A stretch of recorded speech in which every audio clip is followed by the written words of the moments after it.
대한민국은 지금 비교질 문화 때문에 심각한 저출산 문제를 겪고 있다.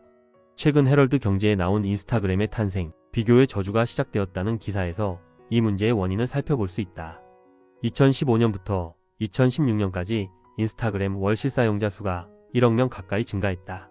우리나라에서도 이제 국민 절반 정도가 인스타그램을 사용할 정도로 널리 퍼졌다.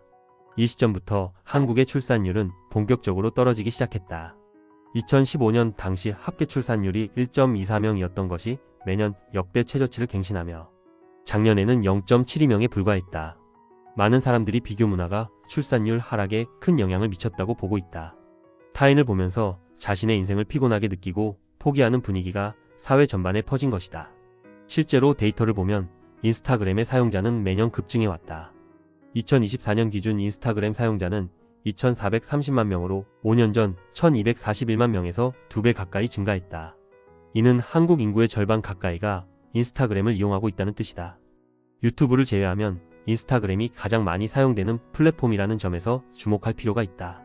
서울대 조영태 교수는 우리나라 청년들은 자신이 가진 자원이 적다고 판단하며 그 판단은 다른 사람과의 비교를 통해 이루어진다고 말했다. 이러한 비교는 심리적 압박을 가중시키며 이는 출산과 결혼을 미루는 원인으로 작용하고 있다.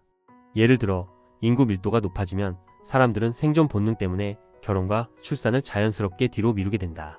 그런데 최근에는 물리적 밀도뿐 아니라 SNS로 인한 심리적 밀도가 출산에 영향을 주고 있다는 연구 결과도 나오고 있다.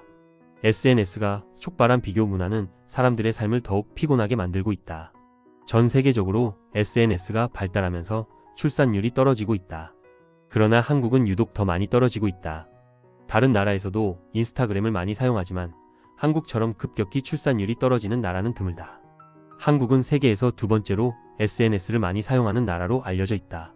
세대별로 보면 20대와 30대가 인스타그램을 가장 많이 사용하며 이는 그들의 삶에 큰 영향을 미치고 있다.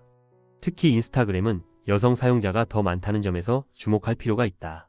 남성들은 비교적 사진을 적게 올리고 접속 빈도도 낮다. 그러나 여성들은 남성보다 훨씬 더 자주 접속하며 이를 통해 비교 문화를 주도하고 있다. 이러한 비교 문화는 한국의 낮은 출산율과 깊은 연관이 있다. 한 연구에 따르면 소득이 적은 사람일수록 비교 문화를 제거했을 때 출산율이 급증한다는 결과가 나왔다. 과거에는 못 사는 집일수록 아이를 많이 낳았던 것을 떠올려보면 비교 문화가 없었던 당시의 삶이 오히려 출산에 긍정적 영향을 미쳤다는 것을 알 수 있다. 지금의 비교 문화는 과도한 사교육과 소비 경쟁을 불러일으키며 특히 여성들 사이에서 치맛바람과 같은 현상을 통해 강화되고 있다. 결국 문제는 비교 문화를 주도하는 여성들이다. 물론 남성들도 이를 방관한 책임이 있다. 하지만 비교 문화의 주된 행위자가 여성이라는 점은 부인할 수 없다. 특히 어린 여성일수록 물질주의에 심취해 있으며 SNS에서 남들과 자신을 끊임없이 비교한다. 이로 인해 그들의 기대는 높아지고 현실과의 괴리는 더 커진다. 남자친구나 남편에게 비현실적인 요구를 하며 관계를 피곤하게 만드는 경우도 적지 않다. 결론적으로 비교질 문화는 한국 여성들의 특유의 객관화 부족과 연결되어 있다.